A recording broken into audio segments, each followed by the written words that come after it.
Hello, everybody. Welcome back to the Escape Pod. Thank you so much for escaping with us. That's Andrew, and I'm Alex. And as always, with great power comes great creepy, possessed children ability. They're running away. They're running away into the darkness. 2 a.m. We're going to review weapons at the end of this episode. Correct. But before that, we're doing a lot. We are. So before we review weapons, we are going to do a full versus segment. This is a new thing we've never done on the podcast before, but we are going to go over the 2 massive events in our industry.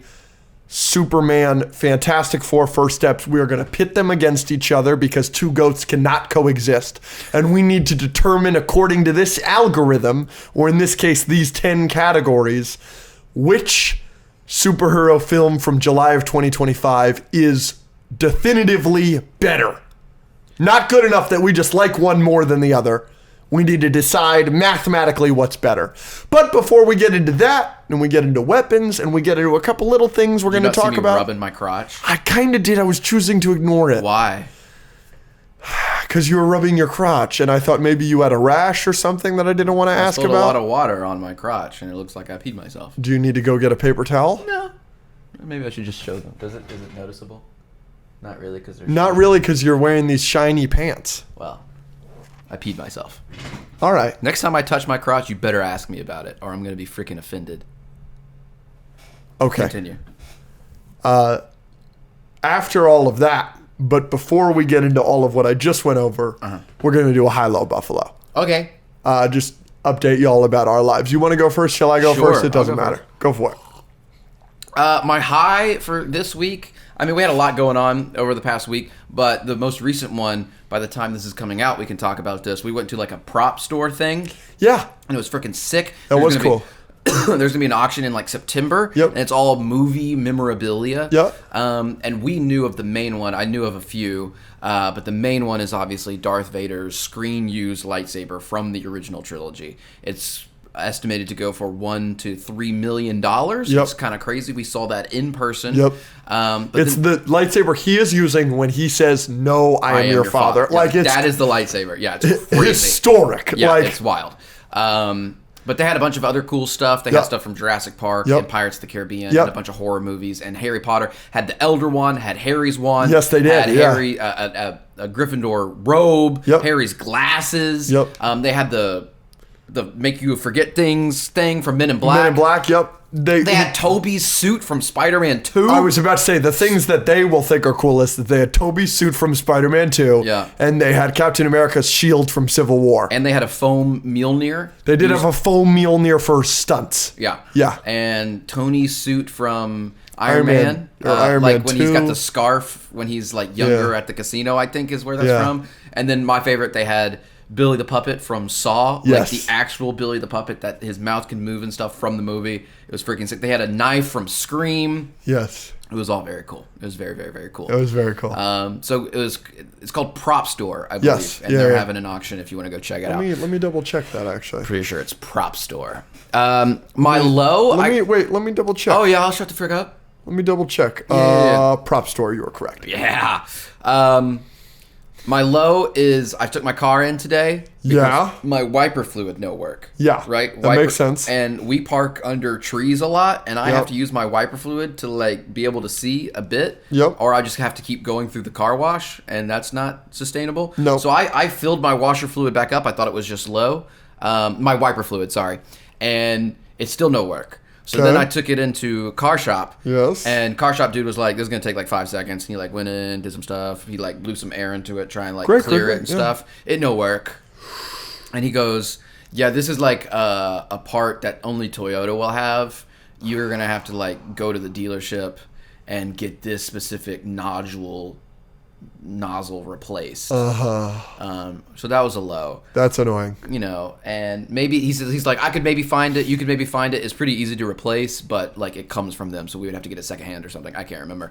And that was cool or whatever. And then I got groceries delivered. Half my eggs gone. Whoa. Mega cracked. Whoa. Oozing everywhere. Whoa. Half of them. Not 1 or 2. 6. Half of them. Yeah. 6 of the dozen. Wow, that sucks. Yeah. So everything's just breaking on me. Yeah, that sucks. You better not break on me. I hope I won't.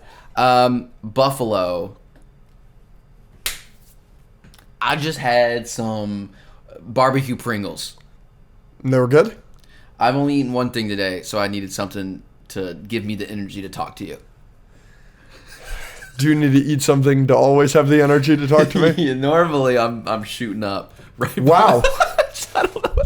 Wow. Encouraging drug use on this podcast. No. Only encouraging drug use if you have to talk to a giraffe for an hour who has terrible movie takes. All right. Then it might be worth it. No, don't do drugs, kids. Let me ask you. Do you feel like I know it's different on the podcast. Do you feel like you need some sustenance to have the energy to deal with me all the time? Is that a 24/7 problem for you? My normal operation is to just avoid it entirely. Yeah, sure. Right? To bystep any interaction. Sure. But when I do, I make sure to hit a protein bar or something before I enter the house. Take some ibuprofen because I know the headache's coming. Nice. Really kind thing for you to say to your good friend and business partner. I assume. I guess not, though. What's your favorite kind of Pringle? I'm a regular Pringle Nazi. I don't think there's any other Pringle that's good. Of course you are. Pizza, barbecue, nothing. No, barbecue's the way to go for sure.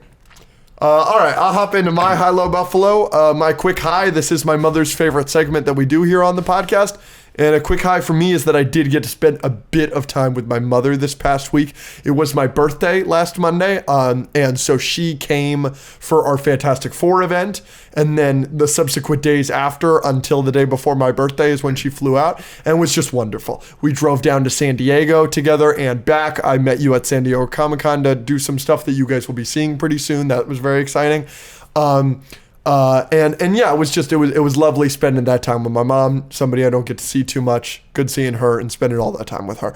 My low is that, unfortunately, I think I am getting sick. As you have with weeks for you, it seems that you've gotten over the hump. You don't look like you're doing too badly. I was popping emergency, dude. That was smart. Yeah. I did not make that smart decision. I made, it seems, a bad decision and just trusting my immune system. You were only there for a day and a half, brother. Yes, but I think it was the mix of the premiere event and then our event. A lot of hugs between those two events. Yeah. And then we did like a birthday dinner thing at Benihana with the roommates. With your obnoxious balloons. That was awful.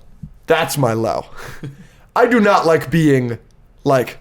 pointed out in public. I hate it, right? Andrew knows that Can you calm down? My least favorite thing in the world is when he comes up to me in the middle of public. I'm not doing anything. And he goes, "Can you calm down?" Makes a show of it. It really bothers me. It really pisses me off. And I'm at Benihana and I'm chilling there, and Angel walks in, our roommate, with just a countless amount of balloons. And they're all enormous, because of course they are. And of course, there's 9 of us, so they have to put us at the big table in the back. So I have to walk through the entire restaurant. And while walking through the entire restaurant, Rachel and Zach are both going, "Alex, you really had to get this many balloons? This is so obnoxious." Knowing how much that's going to bother me. Peak friendship. W friendship. Unbelievable. Like, that's awesome. That was terrible. That was low. But yeah, I think my body is from I was worried about my body. The first night in San Diego Comic-Con, first night I got there. This is crazy. I was so worried because I woke up at 2 a.m. Yeah. And my back was just like, we're not having it. Yeah. Like screaming in pain. Like a rib was out or something. Like I could not lay down. I couldn't sit up. I couldn't do anything. I was afraid I wouldn't be able to literally do anything all week. And I popped a lot of ibuprofen. But you powered through. And now we're fine. How's your back now? Back's fine. Great. I don't know. It just wanted to like scare me for some reason. And so it was like a cramp. Yeah, but it wasn't because it lasted like a couple days. Damn. I'm pretty sure it was like a rib thing. Damn. Because like sneezing or coughing, painful. Like Wow. 10 out of 10 pain. Yeah. Wow. Yeah, it was awful. You have one of the worst bodies I've ever seen. Says Mr. Chol. You're right. There But you go. like your body is always, you got a shoulder issue, you got a back issue, you got a rib issue, you got a tongue I think issue. my body's all right. I clearly not. Yeah. You body shaming me? I am. Based on my immune system? I am. And then my Buffalo, something that we both want to talk about is we want to commend y'all at home. Yeah. A couple episodes ago, we highlighted What Nerd, and we highlighted Escape Podcast Fan, and a bunch of accounts on TikTok that have been posting our clips and doing very well for themselves. And I mean, now there are countless of y'all, and you're all paying your rents. I mean, there are a bunch of clips I've seen in the last week and a half that are clips from us, whether they're older clips or newer clips or whatever. They're all doing great. So we wanted to tell y'all to keep it up. We love it. And we did want to give a little incentive. We do have on all of our social medias, you could see as of a couple days before this comes out, we have a new profile picture designed by the great Drew Whipple, friend of the show, with Galactus and Silver Surfer from the new Fantastic Four movie. And usually we do merch for mug variants of the sorts or whatever. We decided that we're going to make this pretty exclusive. It is going to be a friends and family hoodie and t-shirt design. So we'll be sending them to some friends that ask for it or family or whatever. But then the way for you to get it at home is either they will be on sale exclusively for the Deborah and David Montgomery tiers of the Patreon. Yeah. And even more so than that, if you have a clip of ours that you've posted on one of your social medias, or you've got a dedicated clip farming account for our content, which obviously we encourage and will never take down. Please make the money off of our stuff. If you have a clip that does over 100,000 views on either Instagram or TikTok, it tags us and you send it to us, you DM it to us on one of those social media. I'll get your information through that account, and we will send you a hoodie or t-shirt of your choice of that design. So that's the way to do that. And then for those... For like the next week or two. Like, we're not going to do this for the rest of the year. Yeah, for sure. But the next week or two, that's probably it. Probably the next 2 weeks. And then... But then those of you that don't want to do that or whatever, that's totally okay. We are going to have a new merch design that's not a mug variation. It says the Escape Pod Podcast in the font of the Fantastic Four First Steps. Mm-hmm. And that'll be available to everyone as of today. So go get one of those t-shirts if you'd like to support the pod. But all of the support just from you guys liking, commenting, subscribing, following, everything, all that is extremely supportive. And we are so, so grateful to you for doing that. Ditto.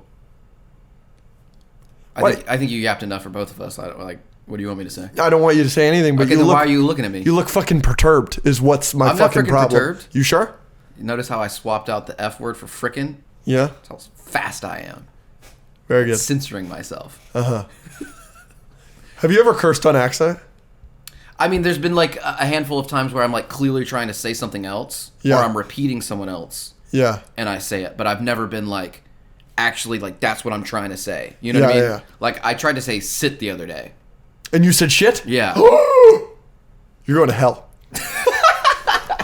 But, you know, even those I can count on, like, one hand how many times that's happened. By the way, you want to know when I said it? What? In the middle of the den when we were all playing Smash together. And I said it loud. No one noticed.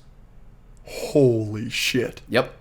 Luke, I think it was Luke or Zach was like getting up, and he was like, it was like we had just finished a game. And you were like, shit down. There were like 8 of us in the room, and I was like, can you? I was like, sit. But you said shit. Yeah. Whoa. I was really tired. Whoa. And I was like, no one noticed. No one noticed. Yeah, you're all lame. Maybe you just said it to yourself, like that. No, one it was time. loud. Do you remember that one time on the Patreon when I thought I said the N-word? Yeah. Yeah. No, I definitely said it. What did I say? I said fuck, and I was like, oh my gosh, Andrew's gonna have to cut that out. I don't know what happened. What the frick? No, I didn't. No, you just All right, let's hop into it. The je ne sais quoi. Okay. That's not what I'm looking for. The piece de resistance. That's not that either. That's like the thing. Yeah. You're the most important thing of the episode. Yeah, but I think you're patting yourself on the back too much, is what I'm saying. Okay, asshole. All right, let's hop right into it. So we are going to, in excruciating detail, decide for finally what is better. What is the better 2025 July superhero film? Is it Superman or is it the Fantastic Four First Steps? I'm just going to jump right into it. Between the two films, which ones have the better protagonist hero characters? I'm going to give you Superman for Superman, and I will give you all 4 for Fantastic Four. Are the 4 together good enough to put them over David Cornsweat's Superman, who is obviously very high bar set there? That's tough. It's really tough. I started with a banger. None of them individually are good enough. None of the Fantastic Four individually, I agree. But the team feel, is it good enough? If I'm picking the family feel, it's tough.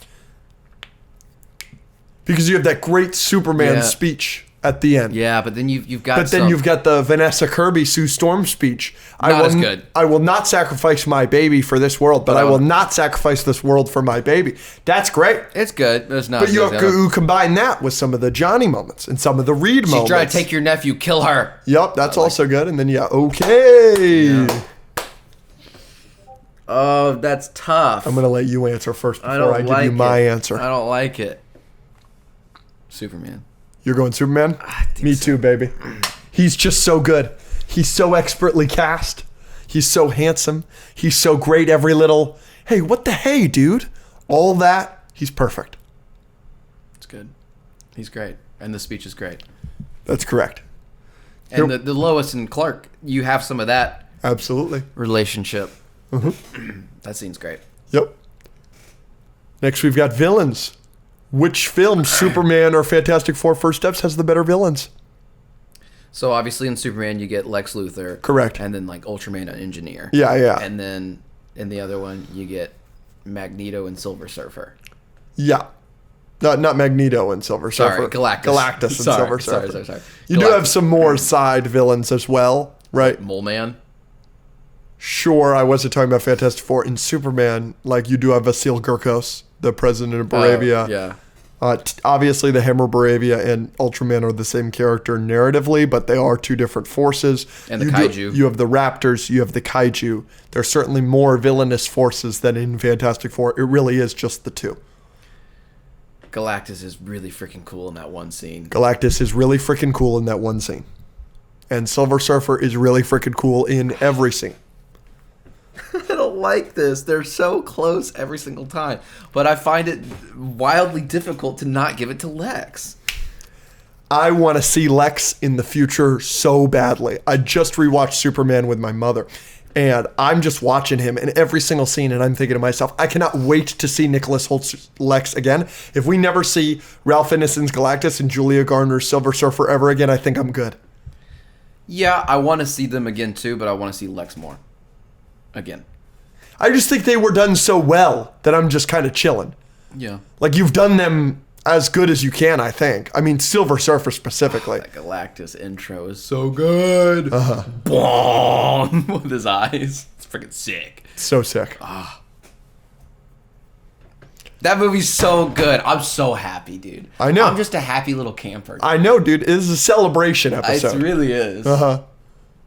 I haven't been this excited about superhero movies in a long time. We'll go over that in a minute. Just give me a second, because I'll let you nerd out about that stuff. Don't worry. So you're going Lex? Yeah, I'm going Lex. Okay, you're going Lex. Between Fantastic Four and Superman, what film has the better side characters? Oh, I mean Superman. Easy answer for Superman. Yeah. If you're not counting the main Fantastic Four, you shouldn't, and Galactus and Silver Surfer, there is Herbie. 4 named characters in the rest of the movie. Yeah. Herbie, Sue Storm's assistant. Yeah. Mole Man. Who else? Franklin. Technically. Yeah, like it's just, and in the side characters in Superman, Jimmy. like not even counting like Lois, who's obviously phenomenal, but the Justice Gang, Metamorpho, one of your favorites. Obviously, Mr. Terrific, his fight scene is a highlight. Eve is hilarious. Jimmy Olsen is great. Mr. Terrific. Mr. Terrific is a highlight. Yes. Yeah. So this is the only one that's been a landslide so far. Landslide, but so far it is 3-0 out of 10 in favor of Superman. Yes, but the first two were like 51% to 49%. Sure, but this next one is 90-10, if not more, maybe 100-0. Well, that one just was. Okay, Side characters is what I'm saying. That was 100-0. This next one's another close one that you may not have a very strong opinion on. Outfits. Oh, we'll get to that. visuals, how the films looked. Fantastic Four. I think so as well. Yeah, Fantastic Four. As good as the crypto CGI is, Yeah. the Silver Surfer CGI is unbelievable. Yeah. Galactus, his scale, how massive he is, how great that suit looks. And you know what? As much as I love the bright coloration and bright lighting of Superman, there's just some nice coloration in Fantastic Four that I really enjoy. And is there a sequence that looks as good as the space sequence with the interstellar black hole? No. Yeah. No, the surfing on the lava, the surfing in the black hole, the giving birth sequence, Galactus, his eyes, his scale on Earth, everything. Yeah, Fantastic Four. I agree. So it is 3-1. I think both Superman and Fantastic Four were both criticized for their lack of fight scenes. But which film between the two of them had better fight scenes? Oh, Superman. You think? What fight scenes happened in Fantastic Four? You don't consider the space sequence where she is chasing them a fight scene? They're not fighting.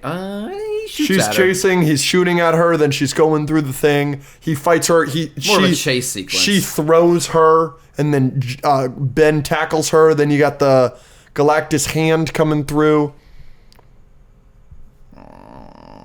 It seems more of a chase scene. And then obviously we don't love the Galactus final fight in New York. And you're taking the Superman. I just don't think that there are any standout Superman fight scenes as well, other than the opener I quite like with Lex calling out 1A, 3B. I like the whole kaiju thing. I like the fight at the end. I like him taking down the Raptors with his heat vision.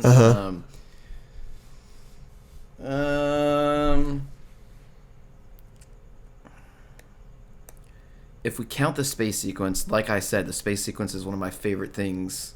But you're classifying it as more of a chase. Star Wars dogfights, like the trench run, is not the same kind of fight scene as the Darth Vader versus Ben Kenobi fight scene, but they're technically both still fight scenes. If you categorize them differently, then they're not, and then it's easily Superman. Well, what do you want to categorize it as? I don't really care. I think I'm going Superman either way. Well, it matters to me. I think there is an argument that the space sequence is a fight scene. Okay, then I'll give it to Fantastic Four. I think you're wrong. Okay. But I think it's wrong with your classification of it. I think it's weird that you're classifying the space sequence as a fight scene, you know? You son of a gun. You sick mother effer. That was wild. Frick you. So for you, it's 4-1. For me, it's 3-2. No. Reverse that. You just gave it to Superman. So it's 4-1 you. 3-2 me. You're right. Stupid frickin' idiot. 4-1, 3-2. I need to go eat some more Pringles. Unfortunately for Fantastic Four, it's going to continue to be losing here. Between Fantastic Four and Superman, what film has better comedy? Superman. It's not even close. Not even close. This is one of the biggest gaps. Yeah, it's not as big of a gap as side characters, but it is obviously a big gap. Yeah, I agree. What's the funniest thing in Fantastic Four? When he's talking to the baby and he's like, if you're like a super special space god. Oh, this is funny. When he's lathering on. And Johnny's got some funny stuff. Yeah. You know, that I say, the bad things I said to you by myself. And then, naked space lady, I had a moment with her. Yep. It's got some funny things, but no.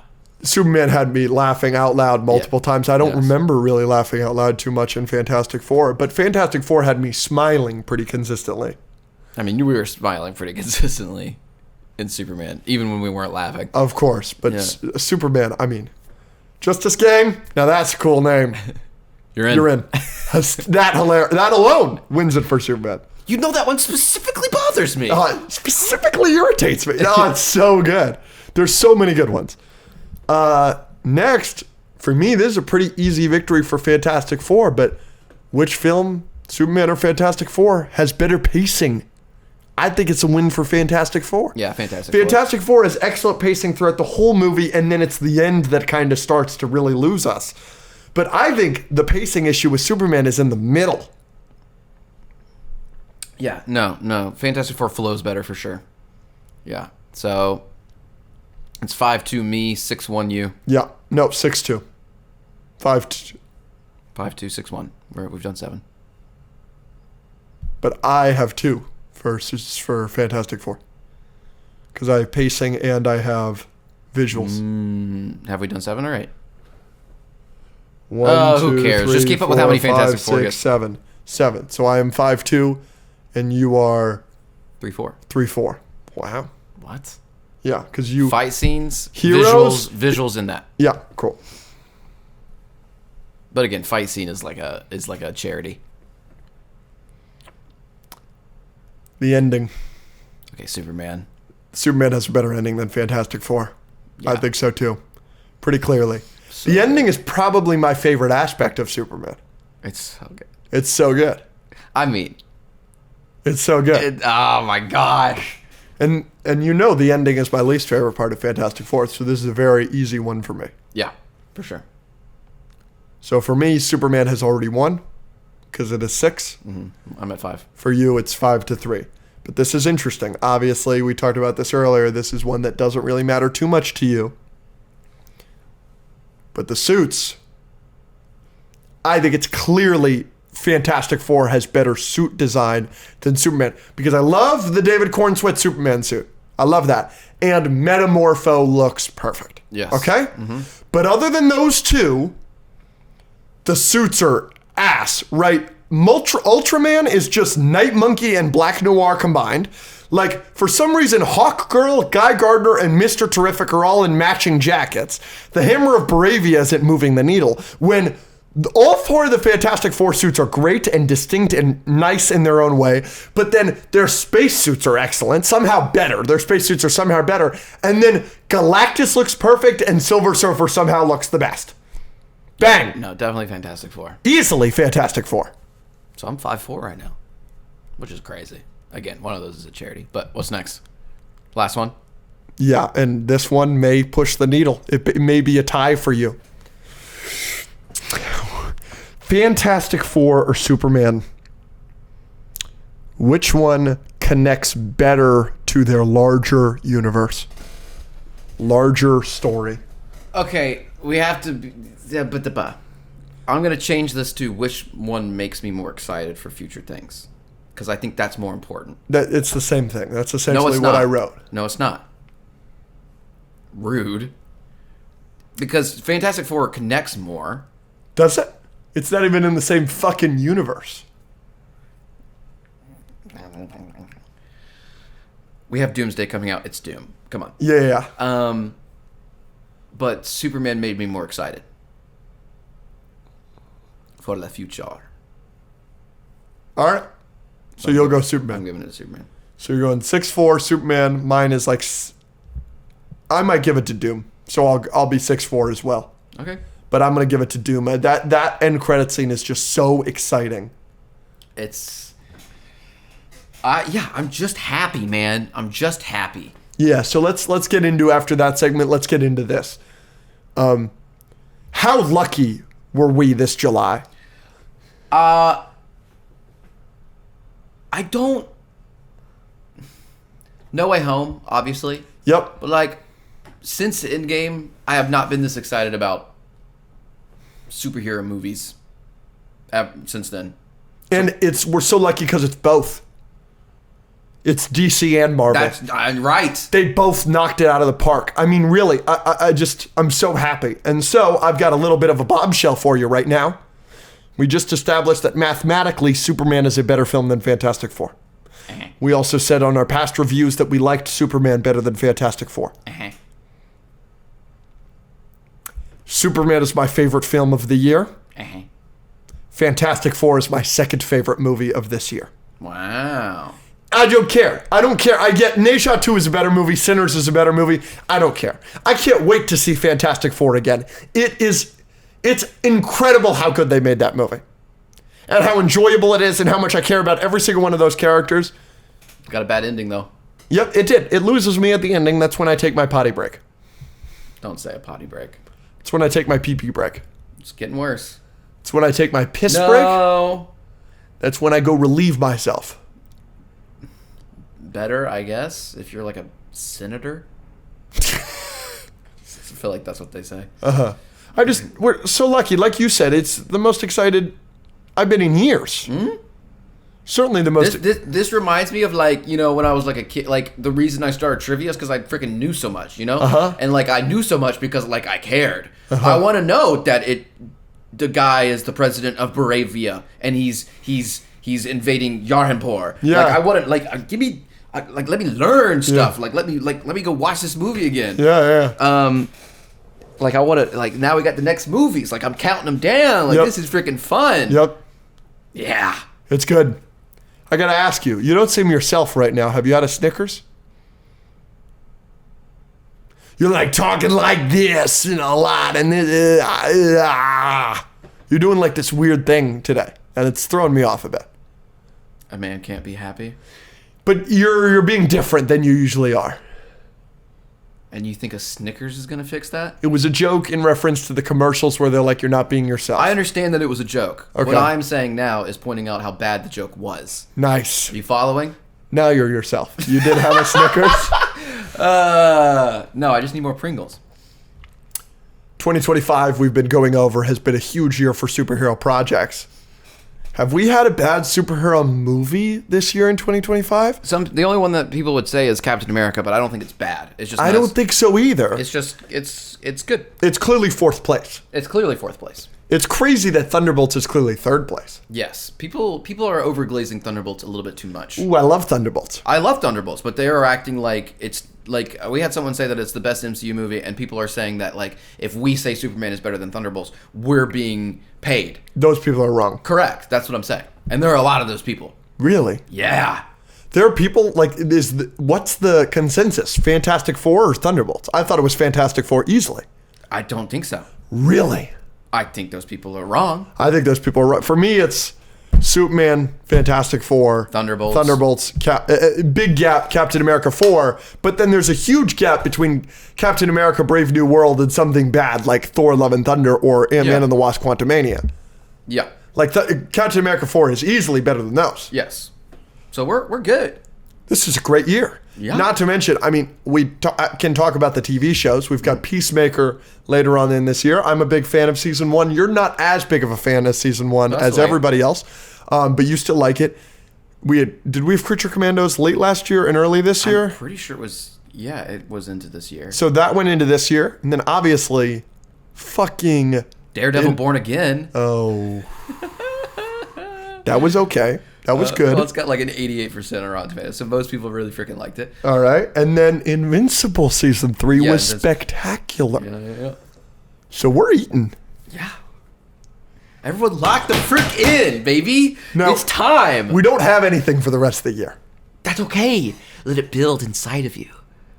Let it just fester.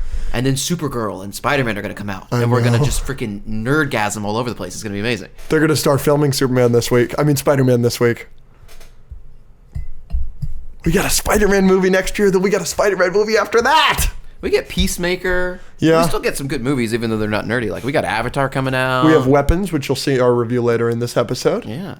We've got, Avatar, Wicked, like you said. Wicked! Lock in! Wicked for good. Yes. Very, very good. Yes, dude. So, we're obviously very excited for the future. Huge part of why we're so excited for the future is because you and I both loved Fantastic Four so much. But it looks like the MCU is heading towards a reboot.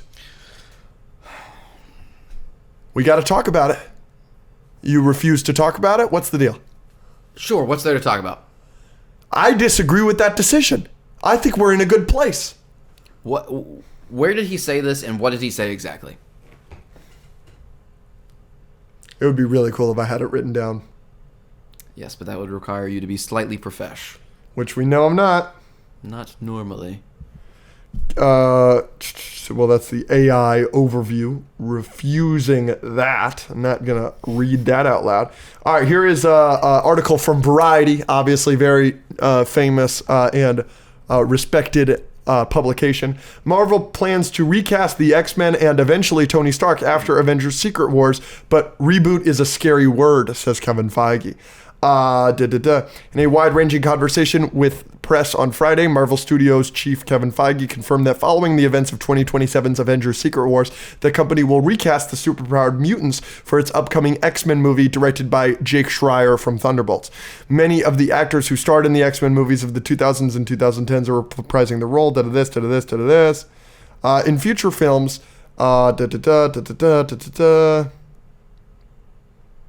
they're really baiting me here.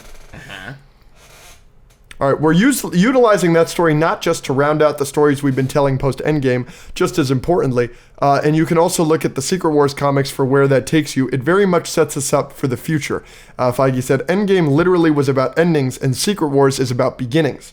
But Feige was also careful not to characterize the changes as a reboot. Instead, the executive said Secret Wars will serve as a reset for the MCU. Reboot is a scary word, he said. Reboot can mean a lot of things to a lot of people. Reset, singular timeline, we're thinking along those lines. Later, he added, X-Men is where that will happen next. Feige noted that the X-Men comics, with their focus on Xavier's school for gifted youngsters, naturally centered on stories of adolescent characters, indicated... Even more intriguingly, Feige also indicated that other Marvel characters will eventually be recast, including its most iconic roles like Tony Stark and Steve Rogers. He pointed to many other film franchises that have done the same thing multiple times over. Can I see that? Yeah, and then he said Amy Pascal and David Hyman are now searching for the new James Bond. You gotta scroll out for the thing I just read. Yeah, even so, they didn't have a specific quote. They were quoting him until that point. And then, more intriguingly, he indicated that they will eventually be recast. And they didn't have a specific quote for him. And he literally said the only people they're recasting right now are X-Men, and that reboot is a scary word.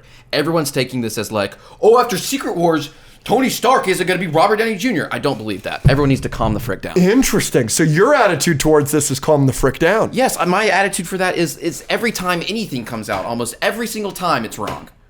There was like a tweet that I saw that was like, Sue Storm is like the main lead and like the leader of the Fantastic Four. Like, did that really happen in Fantastic Four? Kinda, maybe, not really. So like everyone was responding to that tweet like, why would they make Sue the lead over Reed? Like, that didn't happen. No, it was clearly Reed in my opinion. Yeah. Mm-hmm. I guess it's fun. It's obviously fun to like theorize and stuff. But I'm not sitting here because people are taking this and they're like, oh my gosh, they're recasting Steve Rogers after Secret Wars. He did not say that. He said he indicated that they might eventually be recast like James Bond. Obviously, Kevin Feige is somebody that we would have on the podcast in a heartbeat. Yes. Right? There's a short list of people that are heartbeat guests. Kevin Feige, James Gunn, Russo brothers, leaders of the industry, some of the most important people in the industry. If we were to have Kevin Feige on the podcast, would you ask him explicitly to clarify that? Sure. But like, in that article, they're giving us snippets. This was not a video clip where he's like, everyone buckle up. After Secret Wars, we're rebooting the MCU. And that's how everyone's acting. That is how everybody's acting. Stop. In fact, that's how I've been acting. And that's some of the stuff I've written down before even reading that article. So you just think people should learn how to read? Yeah. You included, brother. That was very... He specifically said we are recasting the X-Men. Of course they're going to recast the X-Men. They're not going to keep the Fox people the entirety of the universe. And then he said, end quote, reboot is a scary word. It means a lot of different things to a lot of different people. I'm staying away from that word. Like... And reset means it's new beginnings. Yeah, exactly. We're resetting a lot of these things. We're going to focus on more things. We're going to focus on mutants. We're going to focus on X-Men. That's a reset. That's not we're nuking everything that happened before Endgame and now none of it matters.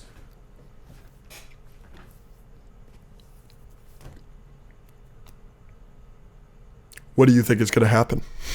I mean, they still might do that. I'm not saying it's out of the question. Yeah. But yeah, I just think that means that they'll focus on the X-Men and they're going to recast those people, and that's a whole other the Fantastic Four, X-Men, Mutant, Magneto, House of M, bullcrap, like whatever the frick you want to do with all of that. Yeah. That's a reset. Yeah.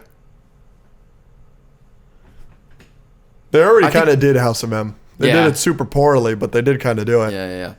So I think that's what they're going to focus on. Yeah. I think that's what that means. All right. Well, there it is.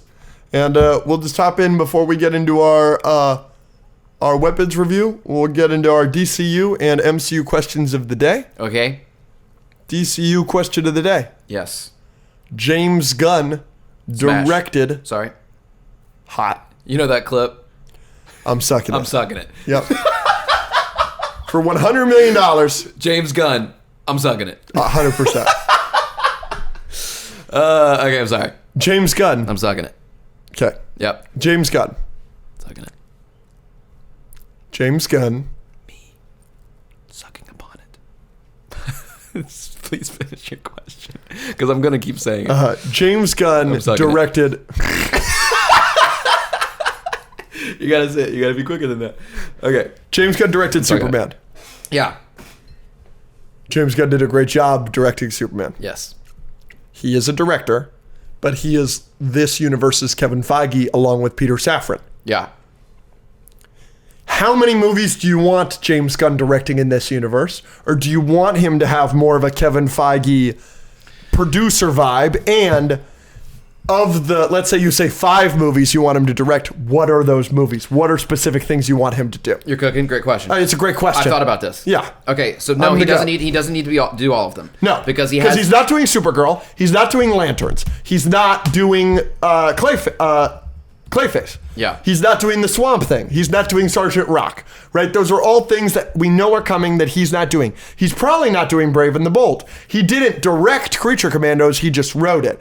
He is directing Peacemaker Season 2. He did direct Superman. There's some credentials for you. So, like, there are he obviously has his strengths. Absolutely. But not every movie needs to necessarily be like that. Correct. And we can hand it off to other talented people that can do different vibes and films. Like Supergirl, right? Clayface, I don't think he should do. Batman Part 2, obviously he's not doing. Yep. That's Matt Reeves. Brave and the Bold, I'd be maybe fine with him doing. I don't know. Like Teen Titans movie, I think he could probably do pretty well. Probably. Obviously he could do a Booster Gold TV show. Absolutely he could. He could do an animated Harley Quinn title. Absolutely. The rest, Swamp Thing, The Authority, Bane, Deathstroke, Wonder Woman, I'm fine with all these being different people. Yeah. But yeah, I do want him a little bit more involved directorially than Kevin Feige. Kevin Feige didn't freaking direct anything. He's never directed anything, yeah. So I just want him involved with a lot of it. Okay, so what are projects that you would want him to direct, like specifically? Like give me something where it's like, if this is happening, it's not directed by James Gunn, you're maybe a little disappointed. I'm not going to be disappointed by any of these necessarily. I mentioned the ones that I think he would be good for. Yeah. Well, I would be mad if he didn't direct a Superman 2. Oh, well, that's not announced yet? No, yeah, non-announced stuff. Yeah. I want him directing Superman 2. Sure. I want him directing Superman 3. I want a Superman trilogy from him. I want Justice League. No, yes, exactly. James Gunn. Yeah, he needs to do Justice League. All right. Now we're cooking. Yes, he needs to do I don't need him to do a Justice League Avengers Endgame event against Darkseid on Apocalypse. I don't need him to do something crazy like that. But the equivalent of Avengers 1 he needs to do. Yeah. He needs to do the first Justice League movie, whether it's against Brainiac or it's against knowing him Starro or some weird villain. Yeah. It might be Mr. Mixoplitolite, whatever. No, I mean, he's good at the team-up movies, obviously, which is why I thought about giving him Teen Titans. I understand. And yeah, he definitely needs to do Justice League, and he definitely needs to keep Superman. He needs to do a Superman trilogy. I would also love a World's Finest from him where it's Superman and Batman. Yes, if that not a Batman v Superman. It's a World's Finest. Yes, World's Finest. That would be great. Give him that. There's also a Nightwing thing happening. Don't give him that. I'd be fine. I'd be fine with him doing any of these. I'm not gonna freak out if he gets any of these. Yeah. But I'd be fine with him not having Nightwing, if that's a thing that's happening. There's a Nightwing project, specifically Nightwing? I heard something about that, but I don't freaking know. I thought it was it's Dick Grayson, Jason Todd. Yeah, I heard about that one too. Who you casting as Nightwing? Our roommate, Zach. No. Really? No. He can't handle the amount of hate that he's going to get. He would get a lot of hate because he is gay. Well, that's not what I was saying. I think anyone who's getting cast as... Nightwing is getting a lot of hate because they're not hot enough. You think that's going to be a problem? Someone asked me today. They were like... I think it was on my live stream or something. Yeah. Someone was like, do we need to prepare the whoever gets cast as Nightwing for the hate that they're going to get? I'm like, all they need to do is like cast someone super hot.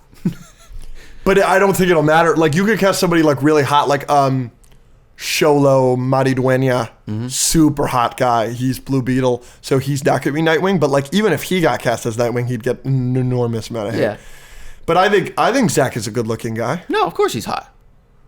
I'm sucking it. Sure. Yeah, but I don't. He's. You think he's going to handle that amount of hate? No, probably not. Yeah, exactly. But any amount of, it's all going to be too much hate for it. It's going to be like a Hayden Christensen amount of level hate. Yeah. Like it's going to be Jake Lloyd, frankly, unfortunately, because DC fans are nasty. They're not as bad as Star Wars, though, are they? No. And Marvel fans really aren't that bad, in my opinion. Think so. They are sometimes. She-Hulk, the She-Hulk discourse is just obnoxious. But I don't know. DC fans, now that I'm thinking about it, might just be Nightwing that they're going to be nasty about.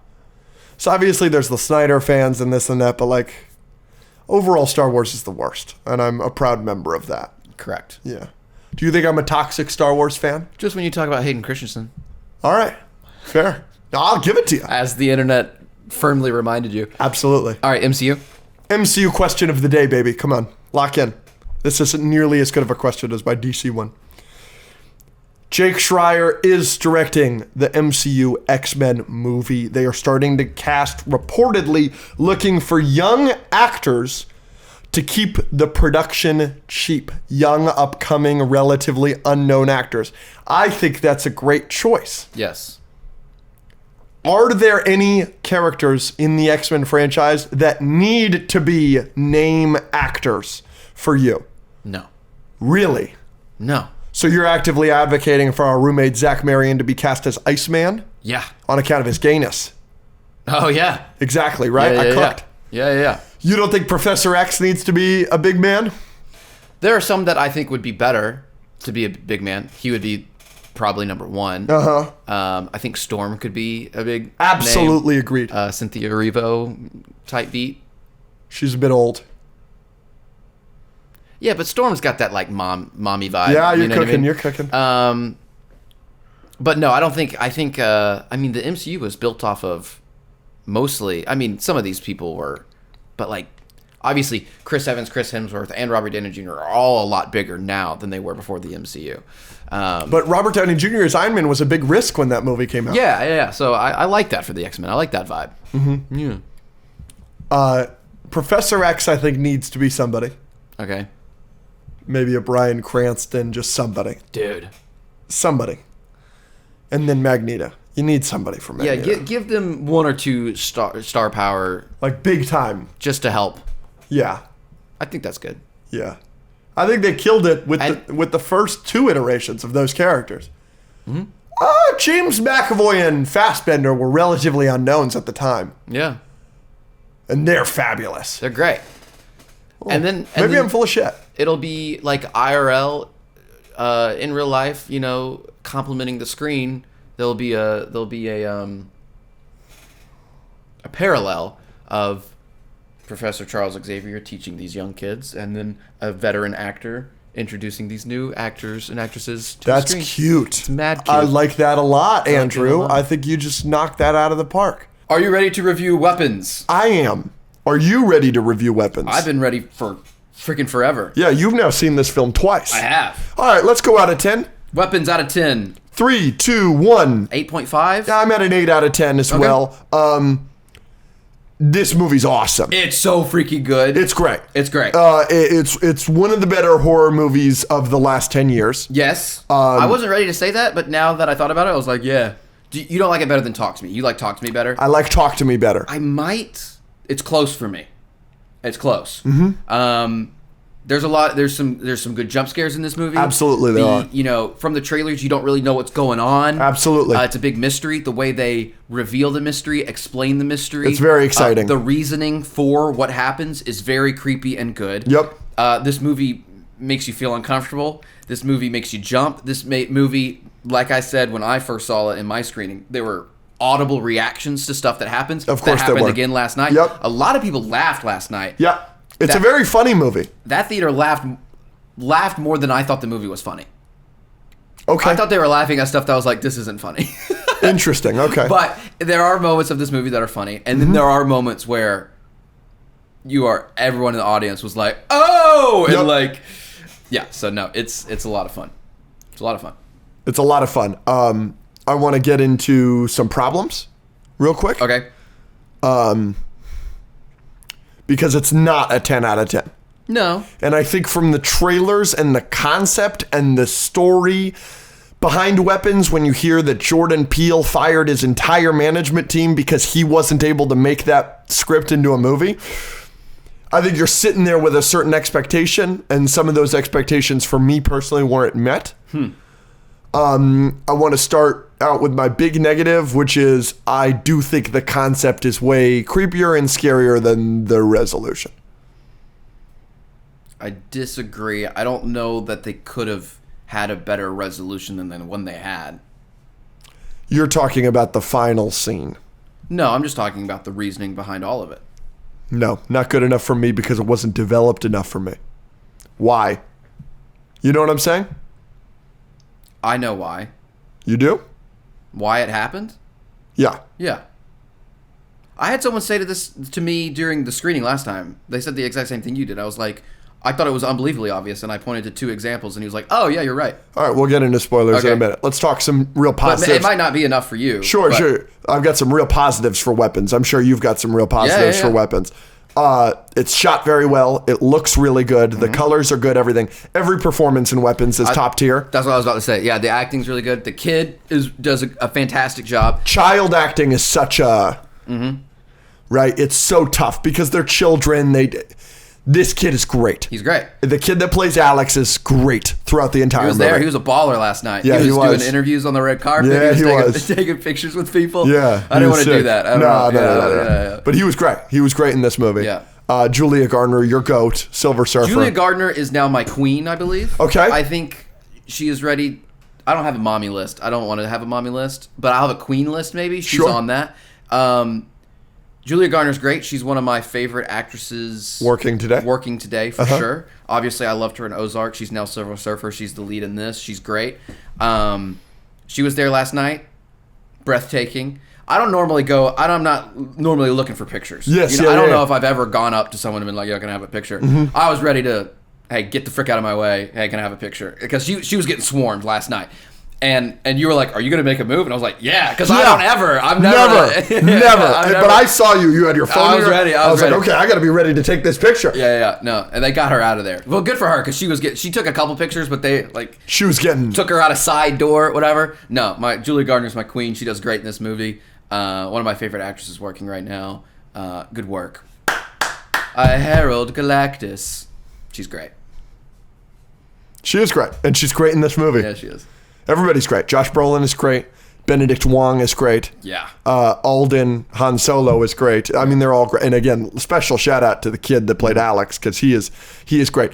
Another thing is it is one of the most unique horror movies you will see. And that's something that is really breathtaking in the year of our Lord 2025. It kind of does feel like the more we watch horror movies, the more and more everything is the same. There's no tremendous difference between The Nun and La Llorona and this and that and this slop and that Woman slop. in the Yard or whatever the frick that movie Woman in the Yard or Insidious, The Red Door, everything. Yeah. Everything's kind of the same nowadays.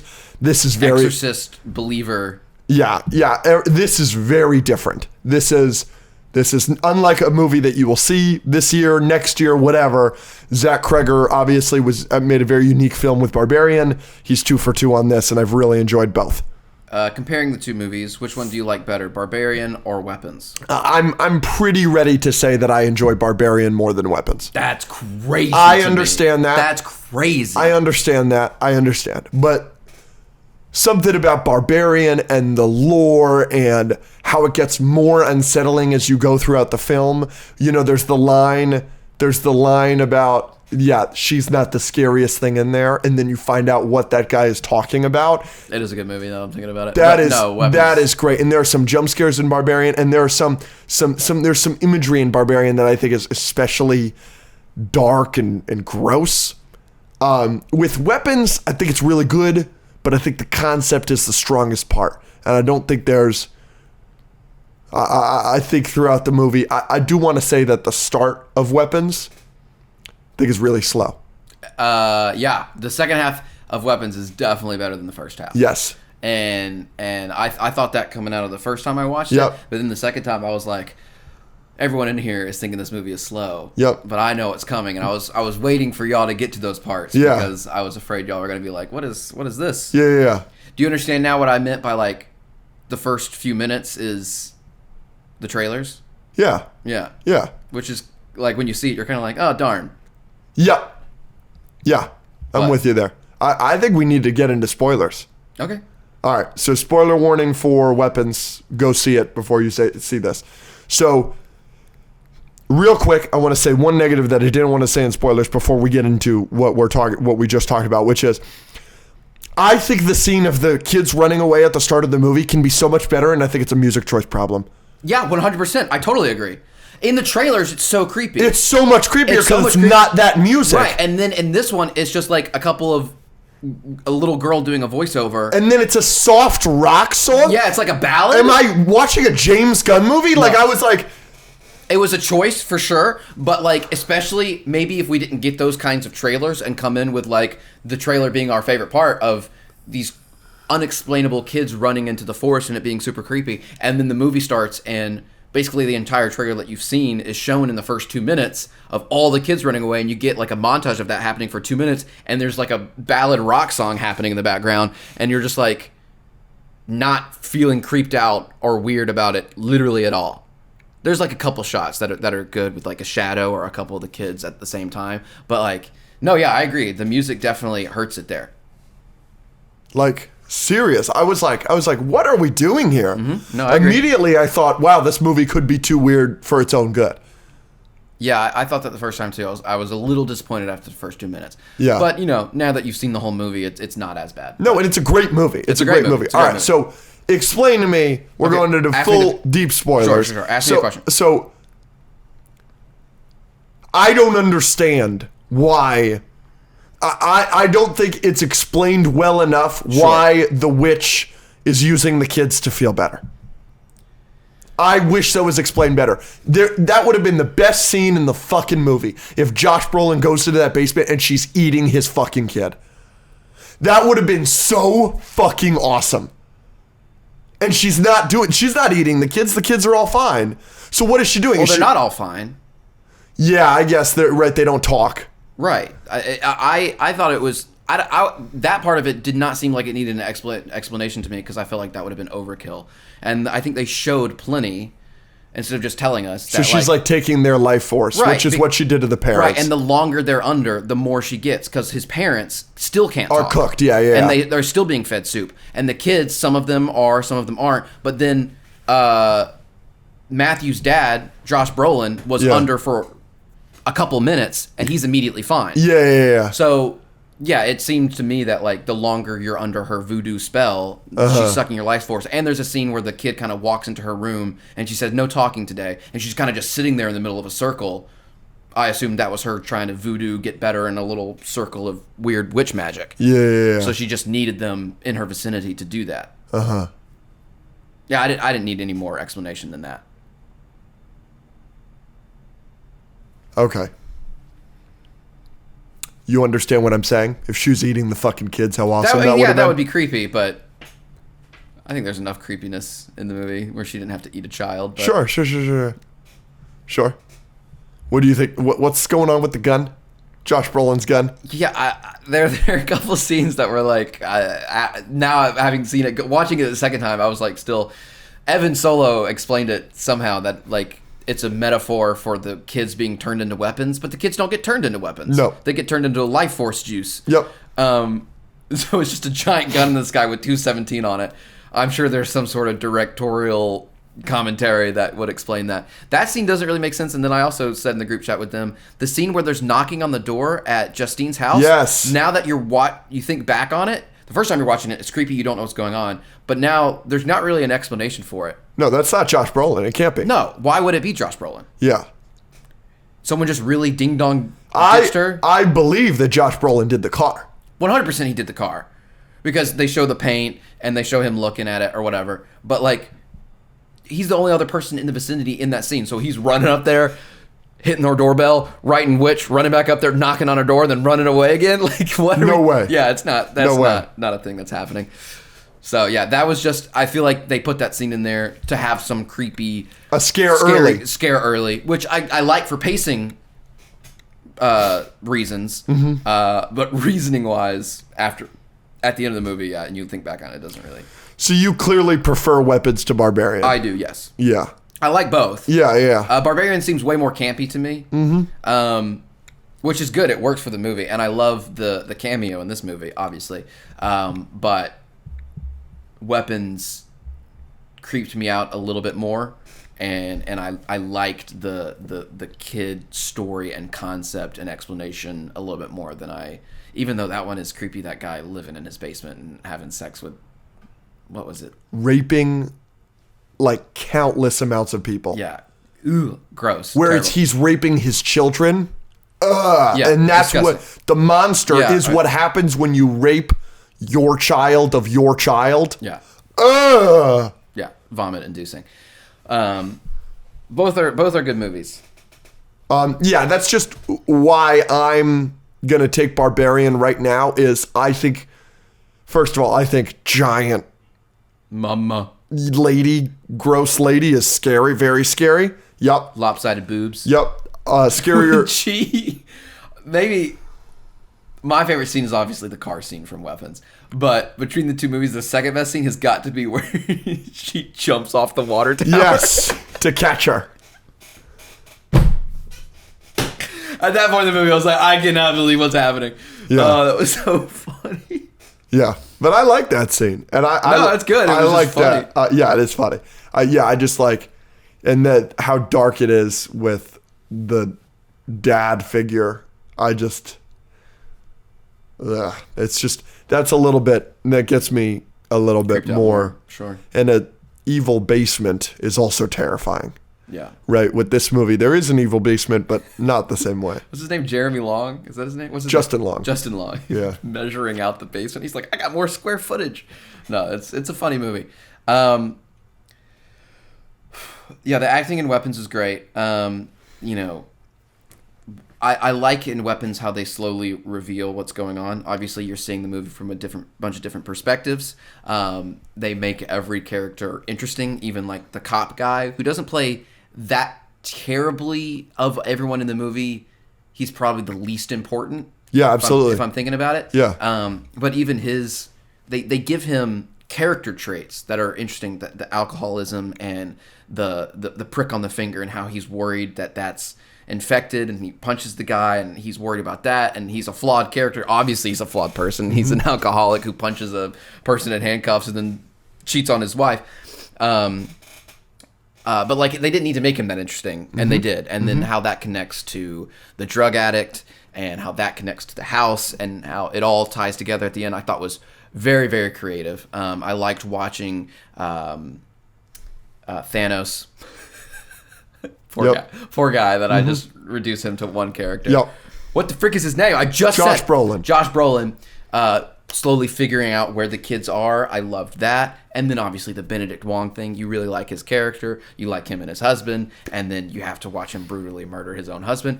I can't think of a character in recent memory that, other than, I guess, the guy from Barbarian, but the evil person in Weapons, the woman, the witch, is awful on so many levels. Oh, absolutely. And she just keeps getting worse. Oh, absolutely.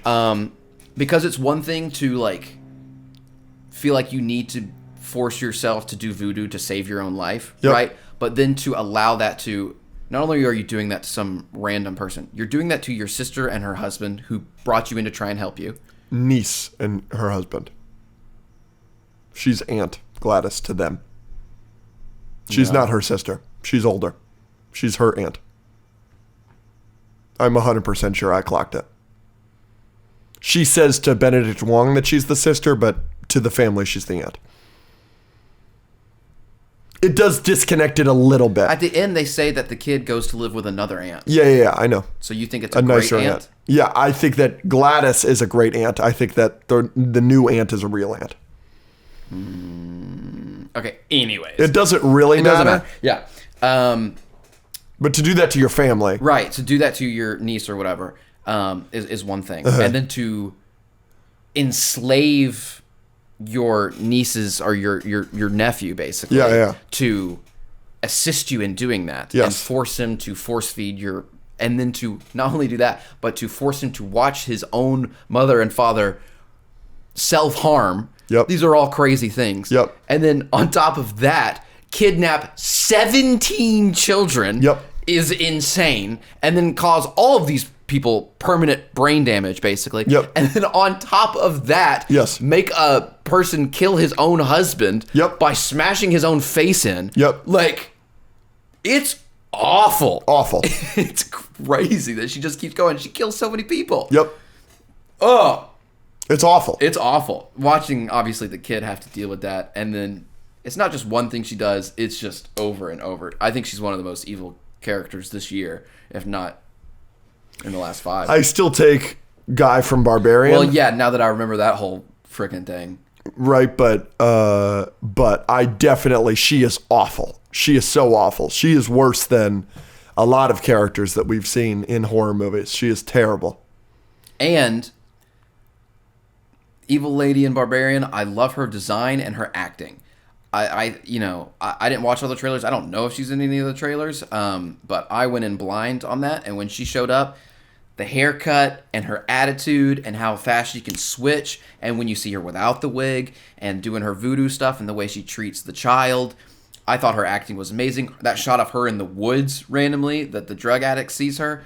Again, a character that could have just been the evil witch that didn't have to have that much care into it, like I said about the police officer, where like each one of these characters have something. This character, the character design, the creepiness, the way she acts. And I did say this to you at the premiere. She walked right by us before the movie. But you didn't want to spoil. And I wanted to be like, oh my gosh, it's the witch. But like that would have spoiled it for you. And so I couldn't say anything. I just watched her walk right by. And you had no idea who that was. No idea. And then we went and sat down. So good for her. She did a great job. They all did a great job, but I wanted to highlight her for sure because she took the movie up a notch for me. Absolutely. Completely agree about that. She gives a tremendous performance in Weapons. For the final thing we got to say about Weapons is like the way the story is told. It goes from character to character to character. And as we just said, the first half is kind of slower as you're kind of understanding what's going on. You're learning, everything like that. When we get to Alex, who's the child, the entire theater went, oh. Yeah. And I did too. And it's excellent. It is that all of the reveals that we get through that. And it is so sad. How I feel for Alex is the most bad I feel for a character in this year, 2025. I feel so terrible for this poor boy. And a big part of that is this amazing performance we're getting out of this child. And he is incredible. And the circumstance that he is being put through by this awful, awful witch, it's excellent writing, it's excellent acting, it's excellent direction, it's excellent across the board, and it is by far the highlight of the movie for me, is his storyline and how sad it is. I, multiple times in the theater, was almost brought to tears. It's terrible. And like his acting, when he splashes the water in his dad's face, when he's trying to stop his dad from stabbing him in the face, and you see him at the acting from the parents is also good. They really sell that they're a good little family before they are mind controlled. And they're good people because they're taking her in. Yeah. Terrible. 2 highlights for me. Yeah. I said before that I don't think you're as high on it as me, but I said one of the scenes in this movie is like one of my favorite horror scenes in a while. I think the way it's shot. So the scene is when the woman comes out of the house and then gets into the back car with Justine and takes her hair. Yes. So it got a big reaction the moment the door opens. But there's a few moments. Number one, it's a one shot, which is really cool. It starts on Justine and then kind of zooms into the house, and you're just kind of waiting for a long time. They let you sit in that wait, and then the door opens, and that's creepy because that happens throughout the movie. And then it was also like a photo op that you could do at the premiere, which was cool. And then when you see that woman start walking out, everyone reacts to that, and that's creepy. And then she gets right next to the window, and you're like, is this girl gonna try to like open the door, break the window? Then she goes off camera, and you're like, what? And then the sound effect of the door opening got the F out of me. I was like, no. I was like, why do you have the door locked? And then you don't. This is also great because you don't understand the hair thing yet. Yes. You don't get it. So you're just watching this creepy weirdness thing happen after the sound effect and the hair get taken, and you're just so confused. And then right after that is when it cuts to, I think, a different person. Yep. Which is just beautiful. I love the whole thing. So that was a huge highlight for me. And then obviously one of the highlights that I really want to talk about in Weapons is the ending with the children. Absolutely. Everyone. It was like a Super Bowl moment. Yep. You know, in the people theater. were going nuts in the theater. Yeah, because and it is just so relieving. And I've seen it in a theater that was 25% full, and I've seen it in a theater now that was 100% full. Yep. And both of them, even with less people were still reacting. Yep. And I was with Chris, and we were like, because you feel for Alex. Like, we just talked about how sad it is and how you feel so bad for him and how awful she is. And, like, everything's going wrong. His own parents are attacking him. Justine's getting choked out. You know, you think we're about to lose, and then the smart kid, they let the kid do it. They let Alex do it, who has been the most taken advantage of. Yes. You know, you're cooking here. He is the one that got to be the hero by being a smart little kid and using her own stuff against her and snapping that thing in half. And I thought it was going to be his parents, because those were the people who were closest to him. He was going to take control of them or whatever, or Josh Brolin's character. But no, it was freaking all 17 of the children. And then when you hear them coming up the steps, we were all like, yeah, let's go, whatever. And then the comedy bit of just watching her run through all these houses, they let that stretch out, which is hilarious. And then obviously they rip her apart. It's just such a fun, awesome time. Good for them for putting that in there. It was a lot of fun. Definitely a highlight of the movie. Highlight of movies this year is that scene. Good ending. Great ending. Great way to end it. Yeah, I like it a lot. I just wanted a little bit. I get you. She's draining the life force or whatever, but if she's eating those kids, I think that it's just like that much more like awful. And maybe you don't think the movie needed the extra awful, but that is a thing, right? Witches eating little children is like a popular thing. Hansel and Gretel. I just like that would have been really like the next step that I wanted, I think. Okay. Yeah. I get you. But otherwise, yeah. There's our review for Weapons. Where is Weapons in your top 10 of the year? Is it top 10? Yeah. It's my favorite horror movie of the year. I like it. Sinners is a horror movie. Okay. I don't like it as much as Sinners, but I like it more than Bring Her Back. Sure. So it's like in the 8 range for me. It's like my 8th or 9th favorite movie of the year. I think it's 6 or 7 for me. It's below K-pop Demon Hunters. It's below K-pop Demon Hunters. It's below F1. It's below Sinners. And then it's below Neja 2, and it's below the 2 best superhero movies of the year for me, Fantastic Four and Superman. Yeah. But it's close. Yeah. So it's like right at the 7. We did a full top 10 movies of the year without Weapons for me. Now you know that it's ahead of Bring Her Back for me, but that's on the Patreon. That just came out this past Friday. So go subscribe to the Patreon. We do if you want to see Blue that. Pill on there. Yep, we do. Wavelength.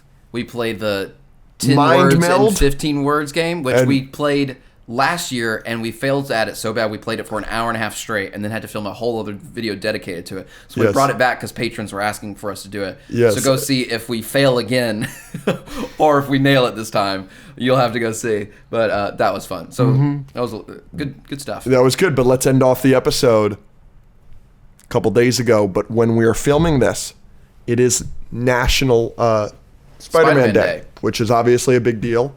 For us, Spider-Man, it's a huge deal for us. And in honor of it being National Spider-Man Day, Spider-Man Brand New Day started filming today. And we've got a brand new suit for Brand New Day. Correct. We get half a shoulder covered by a shadow. Yeah, we get a couple glimpses. Freaking out like it's a full suit reveal. We get the bottom half of a spider, which is cool. It is a new logo. It is a new logo. So we don't get to see much. Yes. There's 2 things that I kind of noticed. Yes. Number 1, I like the colors and the fact that it's raised webbing. Raised webbing. It looks textured. It doesn't look like the Homecoming all CGI-ness, which I'm sure it might still be, but it does look a little bit more TASM 2 to me, which is obviously a big deal. And then the second thing that I noticed is obviously, yes, the Spider logo is different. It looks a lot bigger, which I like. I like the big, long Spidey, like this one. I like these a little bit better than the tiny little Spider-Man one he has in Homecoming. So those are two things I noticed, and they were both positives. Yes. The raised webbing is interesting. It is the first time we're getting proper raised webbing on a Spider-Man suit, literally since 2014 with TASM 2. Yeah. And... yeah, it's very exciting. Like you said, it's more of it looks, now maybe this is the shadows, but it looks like a crimson red on the shoulders. But then it's a more proper Spider-Man red under the logo, which like you said, we do get the bottom half of this logo. Yeah. I'm looking it up. Yeah, I'm looking at it right now. Yeah, the raised webbing is really nice. It's really sharp. The red has like some like shiny texture to it. It's got some layers to it because there's a dark red pattern going through it on top of the raised webbing. It is good. And then... yeah, the best thing is this spider. The spider looks great, and we only see like literally a third of it. Yes. So, and then I don't know if you noticed, but you still see hints of this satin blue right here. So that's very important to me because... there's an epidemic going on with the Spider-Man suits in the Home trilogy of no blue. There's no blue on his No Way Home suit with the gold and the black. It's awful. And then obviously he has that Far From Home suit, which is awesome, of the just black and red. I need the suit to have blue. And that's why the final swing No Way Home suit is so exciting, because it's got that gorgeous shimmering blue. Need that, and it looks like they're keeping that from what we can see. Yeah. So that's really important to me. That's really exciting. I'm so interested to see whether, we should do a whole episode on like Spider-Man theories, wants, needs, because absolutely. Obviously they really reset it after No Way Home. Yeah. So are they gonna kind of keep that same feel, or are they gonna make it more grounded? Are they still doing multiverse? Are they gonna let him swing through New York and have a blue suit? And I hope. We'll see. Happy National Spider-Man Day. Happy National Spider-Man Day. Real quick, before we finish off, I did have something else to say. In terms of the suit, noticeably, they did not include the eyes in the reveal today. Do you want them to keep the same eye design but not have the lenses? Do you want them to keep the lenses? Do you want new eyes entirely? Obviously, all three Tobey movies, he's got the same eyes. But then two drastically different eyes in TASM and TASM 2. And then other than the homemade suit from Homecoming, which is these eyes, it's been the same Stark lens eyes, which allow the lenses to move and everything. I have just adored the eyes in the Spider-Man Home trilogy. What do you feel about the eyes? Because the eyes are such an important, integral part of a Spider-Man suit. I think the eyes have been overall fine. Yeah. Yeah, these aren't bad, and I'm not opposed to the lens moving either. Yeah, because that's something this Tom Holland Spider-Man is smart enough that he could develop that on his own, in my opinion. Yeah. It makes him a little bit more unique. I'm not going to be sad if they're gone, but I'm not going to be sad if they're kept. It does make his a little bit more unique. I like big white eyes, so if they make them a little bit bigger, I wouldn't be mad either. But yeah, I like the big. I just want a bigger. I want blue, like you said. Because, Far From Home is just black and red and then golden and red. So I want blue. I want a bigger Spider-Man logo. I want it to be bright. And, yeah. It looks like they're doing all of that. Yeah, as long as they don't F up the eyes. Like they did in TASM 1 with the gold sunglass lens eyes. That's awful. Yeah. I think I'd be very upset if we move away from the lenses, just because it's part of the reason why the Spider-Verse movies are so special. The personality you get with those eyes. I mean, there's a scene in Spider-Verse 2 where Gwen is looking at her dad and she's pissed at him. And her eyes are like straight like this. And it's just so much personality. And you do get that with Holland, because you get the scene in Civil War where the thing's going to get him. And that's how you know he has the Spidey sense, because his eyes widen. And then you get the scene in No Way Home where Doc Ock says, "I should have killed your little girlfriend." And he breaks out of the thing. Yeah. And the eyes thin like that. It's just so much personality. No, I like it. Yeah. And there's an in-universe explanation for it, because it is the Stark tech, and it is something that I would like them to keep for him. But that's it. Happy National Spider-Man Day. Happy belated National Spider-Man Day if you're watching this on Monday. Thanks for being awesome. We love you so much. Mwah.